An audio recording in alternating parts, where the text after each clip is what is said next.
There are over 700,000 sexual offenders in the United States alone. With all the social media these days, how can we protect ourselves and our children from these despicable predators?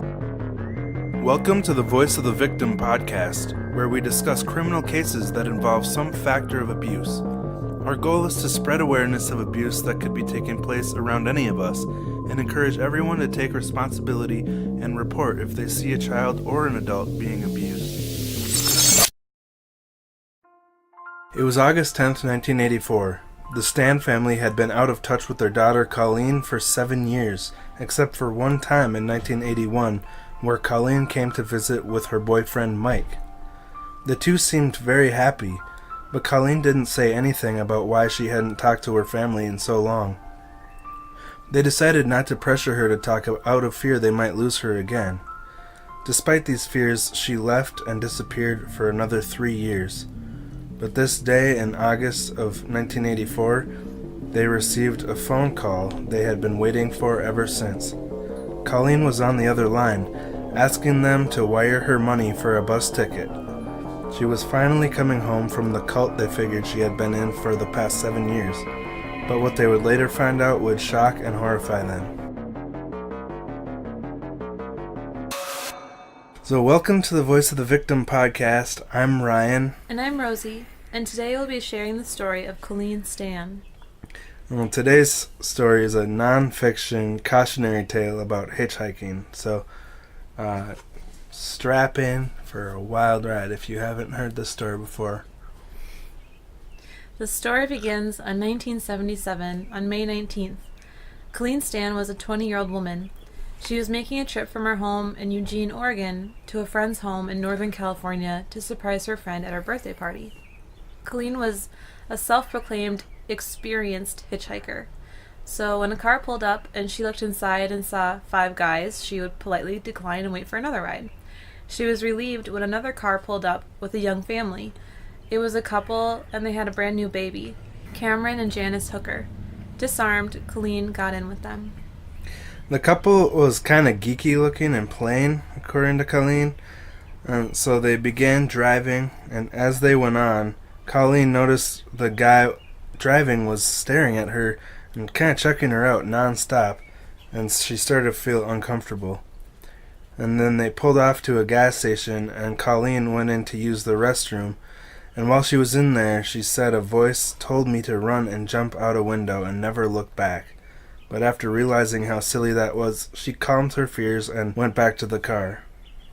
When she got in the car, she noticed a strange wooden box on the car seat next to her that she hadn't noticed there before. They got back on the road and they drove for about 20 minutes until Cameron, the father, said he wanted to pull off quick and check out some ice caves. So Cameron and Janice got out of the car with their 8-month-old baby, and Colleen stayed in the car. She saw the mother carrying the child and walking near a creek, but she didn't see the father, though. Suddenly, he jumped into the back of the car next to Colleen, pinned her to the seat, and held a knife to her throat. He asked her, "Are you going to do what I say?" She feared for her life, so she said yes. So he goes on to handcuff, blindfold, and gag Colleen. Then he used the box that had been sitting next to her on the seat and locked it on her head. The box was lined with carpet to dampen the sound of her screaming. Then they laid her down in the back seat with the box on her head. The couple then backs in the car and drives to their house, 1140 Oak Street in Red Bluff. Somehow they got her into the house without any neighbors noticing. Next, he drags her downstairs into the basement and makes her stand on an ice chest. He ties her hands by the wrist to hooks that were attached to the ceiling. He strips her naked and then pulled the ice chest out from under her, so she was left hanging there by her wrists, exposed to this crazy man who had just kidnapped her. Ugh. So, can we take a sec and think about what's going through her mind right now? The terror?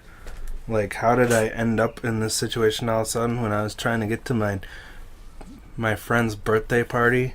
And also that she was in a Y formation. Oh, yeah. Her hands were far apart, and it was just a really awkward way to hang. Well, anyway, it would be awkward, but... Yeah, the pain that you'd get in your shoulders. I mean, your shoulders aren't made to hold you up when your arms are more outstretched, so you're kind of pulling on those on your softer tissues than your shoulders, and your entire body weight's on it. So she described the pain as something she had never felt in her life before. Mm-hmm.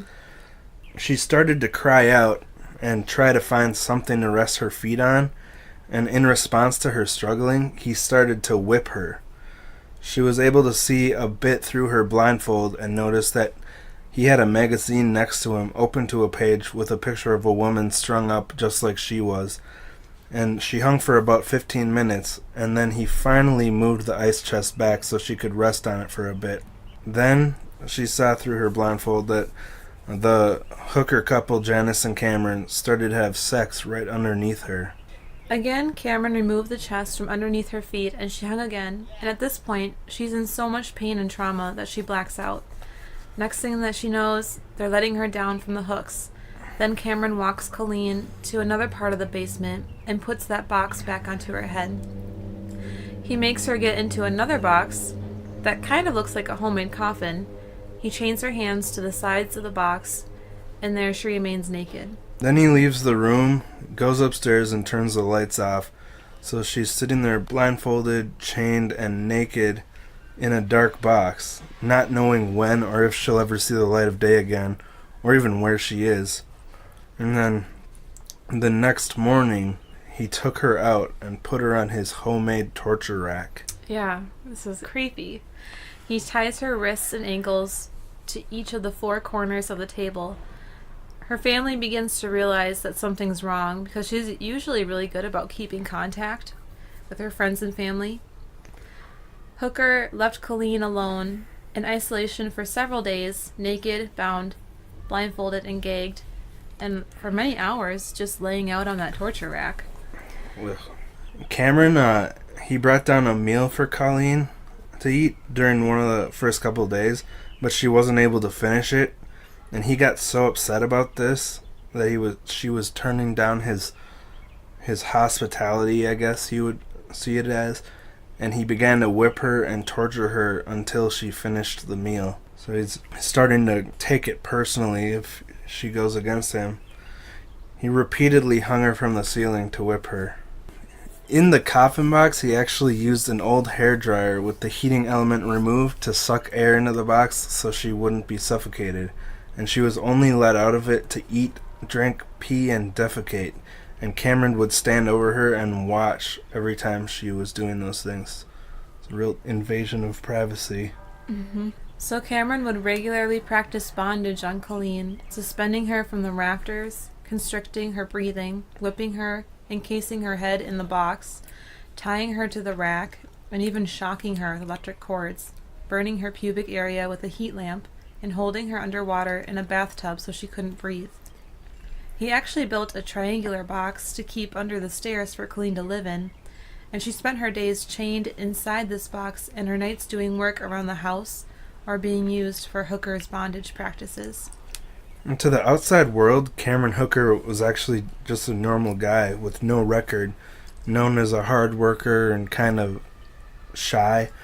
But on the inside, he had a secret obsession with sadomasochistic porn magazines, where he got a lot of inspiration for the stuff that he would do. And Colleen started out begging and crying and trying to get him to show her pity, but soon she realized that begging would only make it worse, make him treat her worse, and he actually got off with it. So she realized that she had to go along with his sick demands just to get by mentally, to get any kind of respect from him. A year after her abduction, after being tortured, she was broken. Hooker presented her with a contract that would register her with a powerful network of male slave owners called the Company. He told her if she broke her contract, the Company would go after her and her family. Hooker reinforced this story after Janice, his wife, had a knee surgery and had to wear a brace for a while. Cameron Hooker told Colleen that Janice used to be a slave and she tried to escape her master. But the Company caught her and tortured her, causing damage to her legs. And fearful of her own husband, Janice backed up his story. Yeah, so once Colleen signed this contract, he renamed her Kay. And not the name, just the initial. Yeah, just one letter. So he took away her name. So once she signed it, she was allowed upstairs in the house. And she was forced to address Cameron as master or sir, and to call Janice ma'am. And she was also required to kneel, bow her head, and ask permission before she did anything. So she was completely not even treated like a human anymore by her abductor. No. And then he ended up putting a collar around her neck as a symbol of her slavery, but this collar wore out pretty quickly, and then he had to replace it, but instead of getting another collar, he pierced an earring through her right labia, and this was her new symbol of slavery.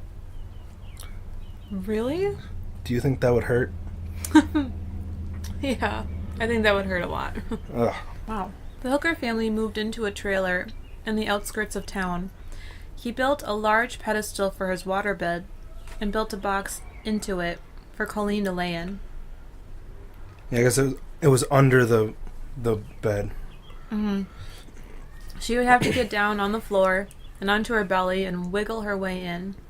It was dark, and she had to use a bedpan inside it whenever she had the urge to go to the bathroom. He kept her in there for about 22 hours a day. Oh my gosh. How do you even use a bedpan when you're under a bed? Well, she did explain it. She said she'd have to kind of knock it with her feet and just shimmy it up and then put it underneath her. And then you're laying in your own excrement? Yeah, pretty rough. Ugh. So from April of 1979 to January of 1980, Janice, the wife, had to work nights after Cameron came home from work. So while Janice was at work, Hooker would have Colleen fix his dinner and wash the dishes. And then in June of 1980, Janice got a day job, so Colleen would babysit the children during the day and sleep in the back bathroom chained to the toilet at night. So they were taking advantage of her, using her as more than just a slave for abuse, but having her do work around the house and take care of their kids. Yeah, she was doing manual labor and also a full-time nanny and a sex slave. Yeah, and had to sleep chained to a toilet. Like, you can't lay down when you're chained to a toilet. She must have been not sleeping very well either. He also had her dig a massive hole in the yard and line it with concrete blocks. It took 2 years to complete this odd project. While she was busy working, Hooker was building a new torture device called the stretcher. He put leather straps around her feet and wrists, and he'd pull a chain with all of his strength and stretch her as far as he could. She felt like she was going to die. Cameron actually used to do these things to Janice. Janice had made a deal with Cameron that he could have a sex slave to do the torture as long as he never had sex with her. Janice eventually had another child, and Colleen became like the family nanny. Yeah, so Cameron used to do these things to his wife, Janice, and I mean, she was probably just as broken as Colleen was at this point, and just grateful to have someone to take her place in the torture. Yeah, it's hard to know how responsible she is in this. Yeah, because if she's suffering from the same Stockholm syndrome that Colleen was, can we hold her as accountable as we hold Cameron? So Cameron started to break the promise to his wife, and he started to sexually abuse Colleen. And Colleen said that she would actually bleed when he raped her because it was so rough. Like we said, he was into sadomasochism, so it was intense and violent. Well, she said she never knew when it was coming, too. Oh, yeah. So at one point, Cameron offered for Colleen to be able to go visit her family, which was a shock to her. He said that the company had approved it, and so he let her call them, but he stood with his finger on the phone ready to hang it up if she said anything he didn't want her to. Hooker told her that the company had made an exception for her and approved this, but he told her that they would be monitoring the visit and they had bugged the house, and if she did anything wrong, the company would torture and kill her family. So obviously, she's really excited to see her family. But at the same time, she knows exactly what she's supposed to say and what she's not supposed to say. So Colleen shows up to the house. She's wearing homemade clothes. She's a lot skinnier than she ever used to be, and her sister thought it was really out of character for her. None of her family would confront her because they didn't want to push her away. They could tell that she was under a lot of stress. Her father, Jack Nolan, actually said he was afraid that if she was in a cult, you know how cults work, they kind of brainwash you, and if she was in a cult and they pushed her too far, he would never see her again. That was his fear. So Yeah. And Colleen, in her mind, she truly feared the company and what they would do to her and her family. Right, because Cameron talked about it 24/7. She just believed it and accepted it as reality, so it was really real to her. Yeah, that was the threat he had been holding over her. So Cameron made Colleen pretend that he was her fiancé Mike and that they were madly in love. And he dropped her off at her parents' house and had gone to a, quote, work meeting while she visited with her family. But about 24 hours after he had dropped her off, he called her, told her that he was coming to pick her up again and to get ready, and she was actually kind of fought back and was upset because she had just gotten there and she was so happy to be with her family. But well, he cut it short too because she was supposed to have more time. Oh really? How long was she supposed to have? I think she was supposed to have 2 days. So this could be another tactic of him showing Colleen that he has control over her, because, well, for one thing, he's letting her be with her family without him, knowing that she is in fear of the company and she's not going to tell them what's going on or try to escape. And he's cutting it short, so it's kind of playing his card of he's the boss, he's in control. And actually, when he showed up to pick her up, her family took a picture of them, and she just looks so happy to be with him. And in reality, she was just putting on the act of her life to try and keep her family from getting hurt by the company, because he threatened that over her. Right. This photo can be found on Google, and she's got her arms around him, and she's kind of nuzzling her chin into his shoulder. Yeah, and she's got a big smile. And so her family actually liked him. They said that he seemed like a really nice guy. Kind of like a bookworm, a nerdy type of guy. Yeah. So at this point, Hooker had achieved an almost unbelievable level of control over Colleen, like we just discussed. Yeah, there's actually a scientific name for it. It's called the Grandiose Control. It's absolute control when you can let someone out of your sight and not even have to worry about them leaving. It's pure dominance and submission. This is even more intense than Stockholm Syndrome, it seems like, because, I mean, Stockholm Syndrome, the event that the name came from, happened really quickly. I mean, it was over the course of a bank robbery where the Stockholm Syndrome developed, but with this, it's years and years of control over this person. So was it Grandiose Control? Yeah. And so minutes after this picture was taken, Cameron took Colleen back home to Red Bluff. When they got there, he threw her back into the box under the bed, and this is horrifying. She spent the next 3 years under that bed in the box with the bedpan, and it was so bad. His daughters didn't even know Colleen was still living there. They thought that she had gone home to her family and never came back. Right. Some psychologists, they kind of wondered why after that visit she was put back into the box for all that time. And it was either, well, what they came up with was either Cameron was afraid that maybe he was losing slight control by letting her see her friends and family. Yeah, maybe because she argued with him when she was going to be picked up. Right. Or this was just the price that she needed to pay for seeing her family. 24 hours for 3 years of under the bed. Yeah, and this could have been like another tactic of his to show his dominance. So she would only be able to come out from this box to be tortured or raped when the girls and Janice had left the house and weren't home. So the only time she ever got to see the light of day is while she was being tortured or raped. So you wonder, at that point, is it better just to stay in the box, or do you want to get out? Like, what's the better option at that point? there is no better option. It all sucks. And I mean, imagine the amount of physical damage that does, because you lay in bed for 1 week when you're sick or something and you lose a ton of muscle mass, and you almost have to relearn how to walk after a week off your feet. So if you're in there for 3 years, I can't imagine how much physical damage that did to her. But after 3 years of her being under there, Cameron finally brought her out of the box again and announced to the family and neighbors that Kay is back. And he called her Kay, like we talked about, stripping her even of the dignity of her own name. And then he told her that the company had approved her to go to work, and she worked as a receptionist at the local motel.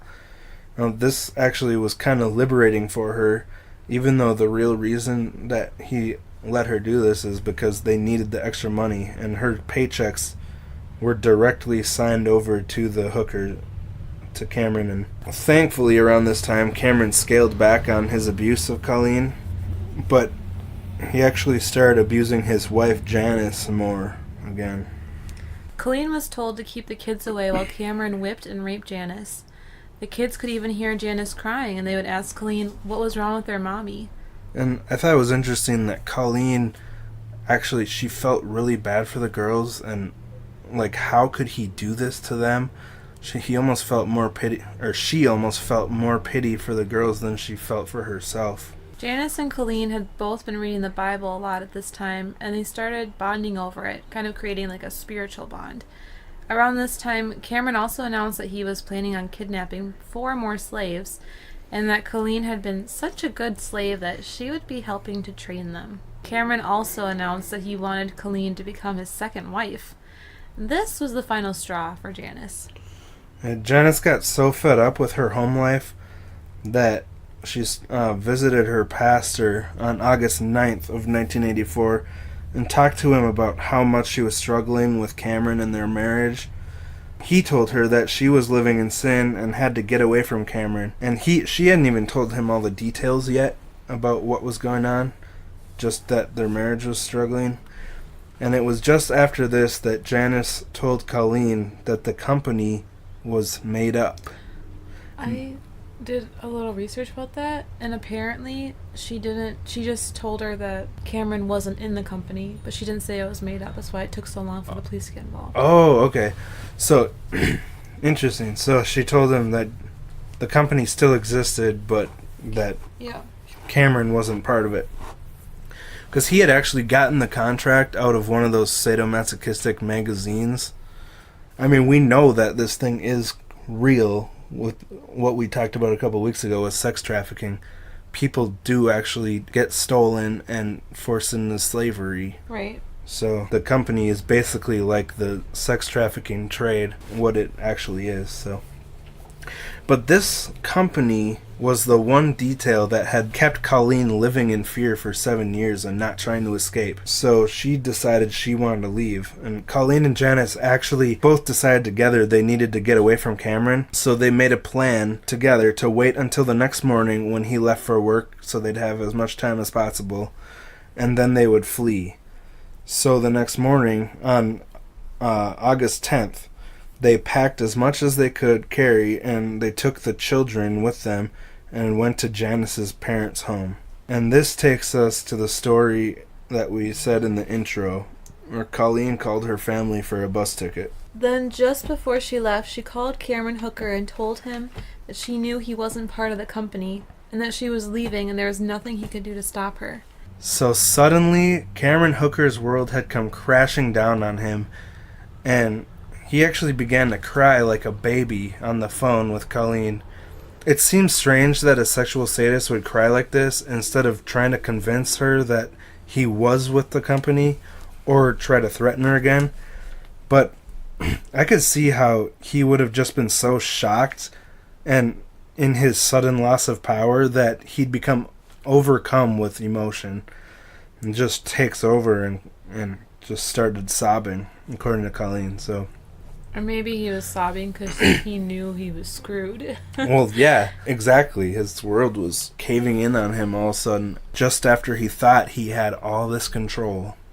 For the first time in 7 years, Colleen was finally in control of her life. But the strange part is, Colleen didn't actually tell the police or her family about what had happened to her. Yeah, and that kind of goes hand in hand with believing that the company was still a real organization, but Cameron just wasn't a part of it. Yeah. So she probably still had her guard up and was concerned about what the company could potentially do to her and her family. Yeah, the interesting part is that, like, once she got out of there, she started to miss Cameron and Janice because they had become such an integral part of her life. And he actually started begging her to come back to him. And so she was spending a lot of time on the phone with Cameron and Janice separately because she had become so dependent on them. But she assured both of them that she was not going to go to the police. So he still had some kind of control over her after she realized that he wasn't part of the company. So here's the interesting part. That is pretty interesting, though. Well, yeah. Here's the even more interesting part. That Janice was having such a hard time during this. She was unable to eat, and she was having a lot of panic attacks. So on November 7th, 1984, she went back to her pastor that she had been talking to before, and she told him everything. So this pastor was so shocked and disgusted with everything he heard that he called the police in and had her tell the police all of this. And they were so shocked they couldn't even believe Cameron had done this because around town he was known as a hardworking and meek man. And so Janice felt like she was going to have a nervous breakdown while she was in police questioning. Janice also talked about her first date with Cameron. She had come from a fairly reserved and strict family, and her parents had sheltered her and not really let her do much of anything or date anybody. But somehow Cameron was able to smooth talk his way into her parents letting Janice date him after just a half hour. She hadn't ever dated anyone before, and she was extremely naive about how it worked. She also had very low self-esteem and epilepsy. So on this date, Janice said that he convinced her to take her top off, and then he suspended her from a tree and whipped her. She was so naive that apparently she thought this was normal. What? Why do you think that's normal, even if you are a sheltered, naive person? Yeah. Well, with her low self-esteem, and obviously it doesn't affect everyone the same way, but this is a good reason not to keep your kids more sheltered than they should be, because eventually they're going to be adults and they're going to have to live in the real world on their own. And if you're not telling your kids what's really out there and what they can expect, they're going to be helpless. And we see that here with Janice. She ended up with this monster because she didn't know how to be selective. She didn't know what to look for in a marriage mate. And she was only 15 at this time. And they ended up staying together. So if this is your first date, I can't imagine what the wedding night was like. Ugh. Like we said, Colleen replaced Janice essentially at first as the abuse victim, so... It makes sense that she was just grateful to have somebody take her place. Yeah. And then another shocking thing came out of Janice during the questioning. Cameron had been the one that had abducted another girl that had gone missing since 1976, Marie Elizabeth Spanicky. But this girl he had killed the same night they abducted her. Sadly, the police couldn't find any evidence of his involvement in it, but it's pretty likely that he did it. When the police finally showed up at the hooker's trailer, Cameron had used his 2 months to dispose of most of the evidence, which really sucks that it took that long to tell the police. Yeah. But we can't judge Colleen for that. She was so broken. But they found hooks mounted on the ceiling that the frame of the torture device used to be attached to, but that wasn't enough evidence to actually convict him. So thankfully they found 2 rolls of undeveloped film with pictures of the contract with the company, the torture rack, and even pictures of Colleen being hung on it. And they found over 500 photos of Janice being tortured in those... Oh, really? In those film thingies. Who knows how many years of torture Janice had to live through. So they finally arrested him, and he was charged with 17 counts of rape and sodomy, which is mind-blowing to me because what about the kidnapping? there must have been some kind of statute of limitations. Here's my take on that is any crime that involves a victim should not have a statute of limitations. I do not understand that.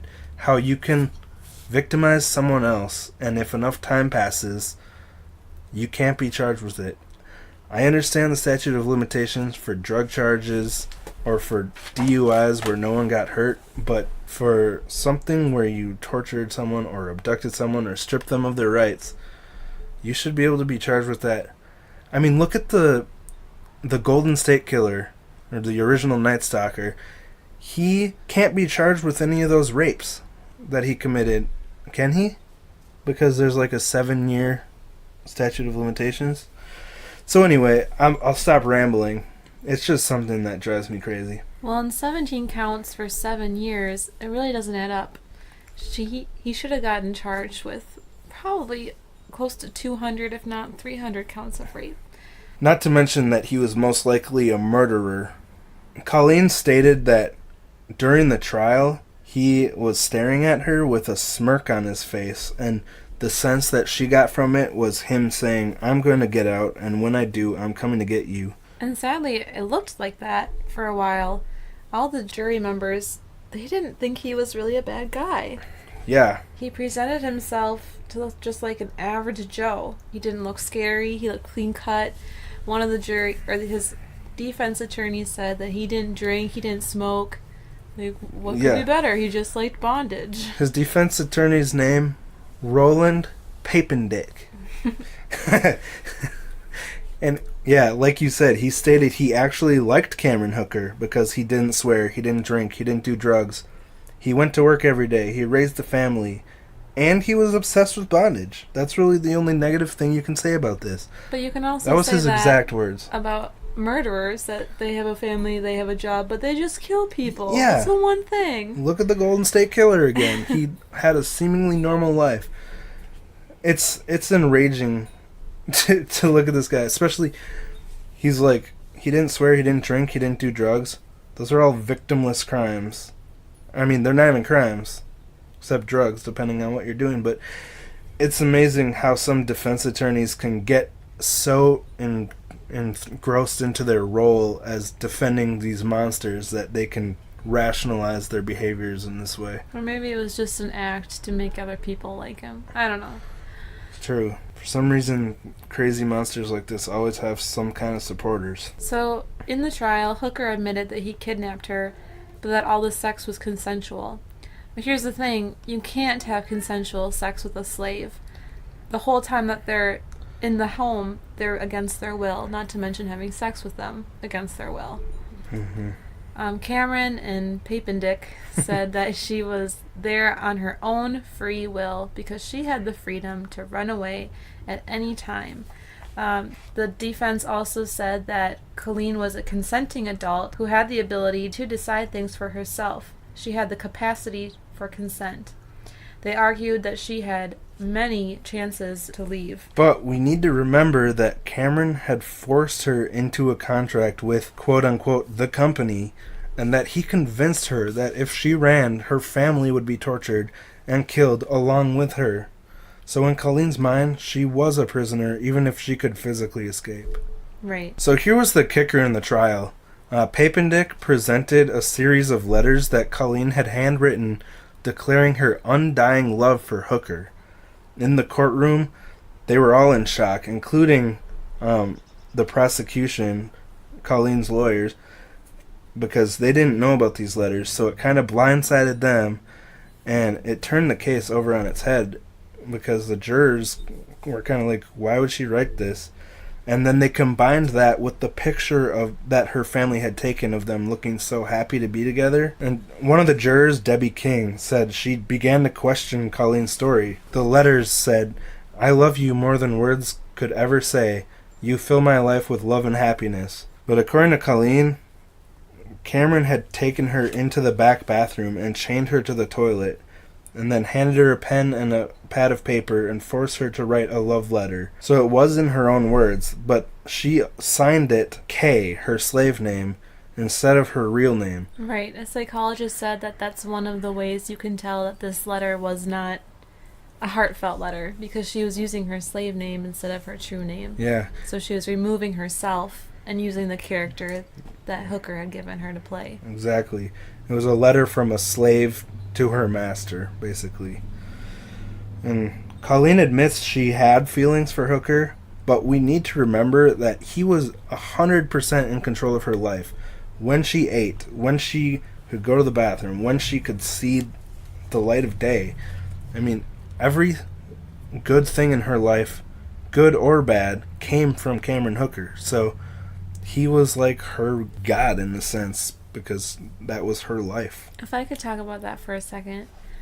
I think it's really interesting, this part, because when you hear the victim has feelings for their captor, you initially think, what's wrong with you? But really, as a human, you need to have a bond in order to survive a relationship of any sort with somebody. It's really a survival method, and without one, you're most likely, you're done. You are absolutely broken with no hope.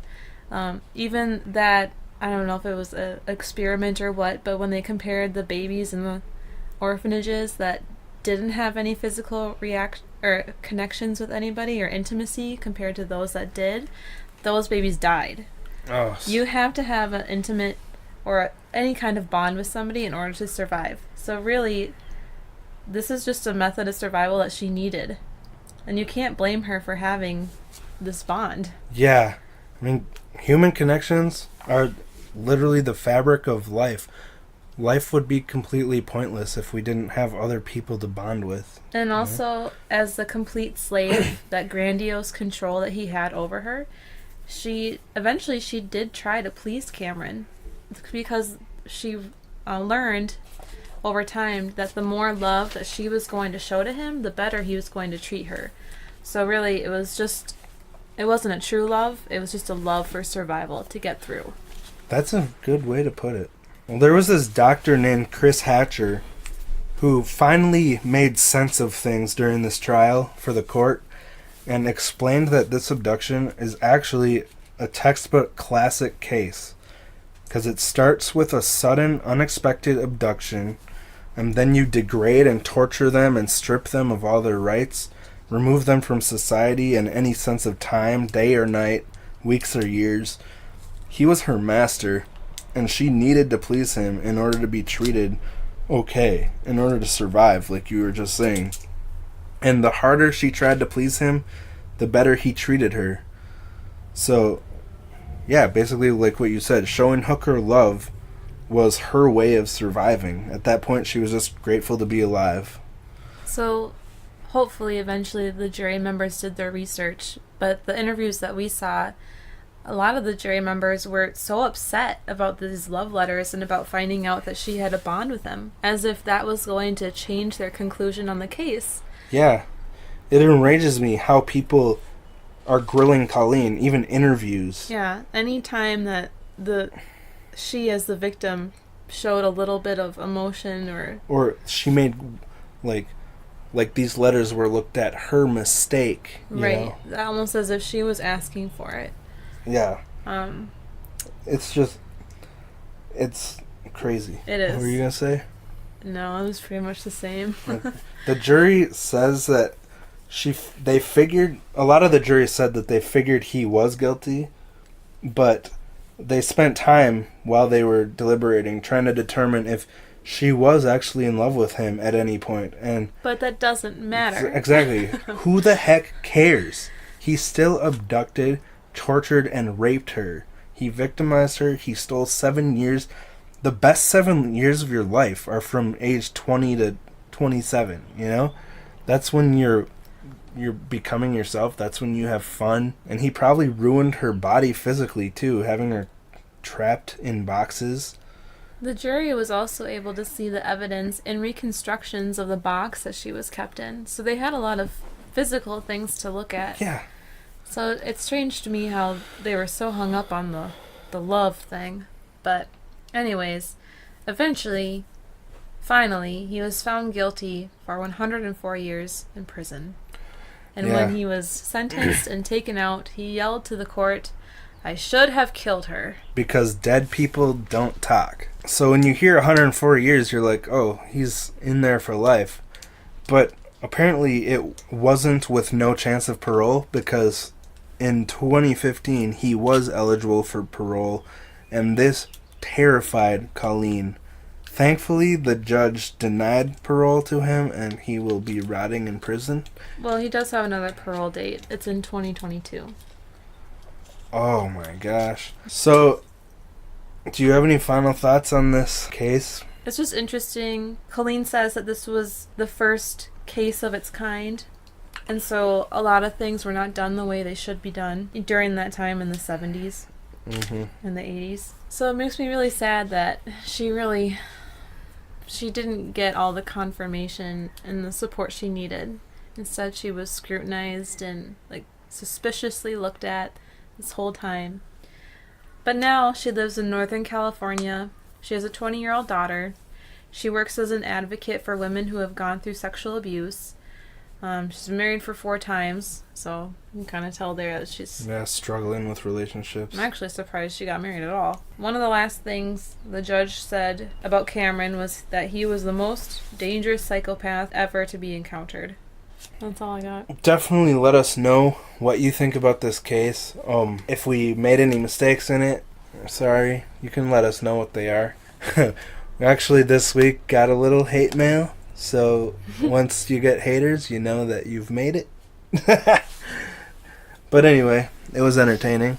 And we appreciate all of you listeners. It's been really cool seeing the numbers kind of increase. So we haven't done any kind of promotion yet, but just seeing that people are listening, we really appreciate that. And please let us know what we can improve on or what you think of what we're doing here. Leave us a review on iTunes, or Apple Podcasts, I guess it is now.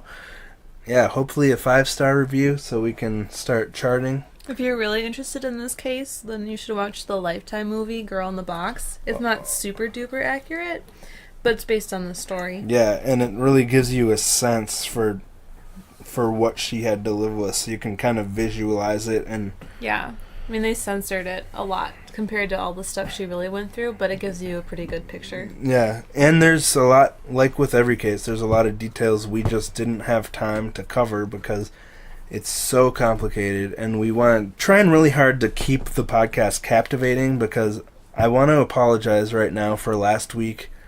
I'd had a lot of rambling about police reports early in the podcast, so I don't blame you if it got boring. But if you did stop listening because you were bored, I would recommend you go back to it and skip about halfway through once Rosie starts talking, because then it actually gets interesting.